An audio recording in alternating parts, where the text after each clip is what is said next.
Hello, in front of me I've got CROSSCALL Core M5. In this video I'll show you how to find and manage display settings. At the beginning, let's go to settings and now enter display. Right here we've got all settings for our display. Let's start with the top of the list where you can change brightness level of the screen manually or via adaptive brightness. Next, we can change lock screen preferences like privacy on lock screen, add text on lock screen, show wallet and show device controls. Next, we can change screen timeout between never and 30 minutes.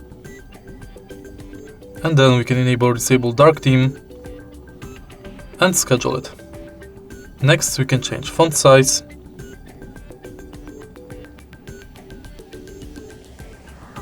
display size, enable night light, schedule it and change its intensity.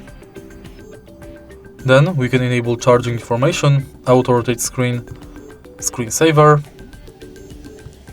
screen wake up function,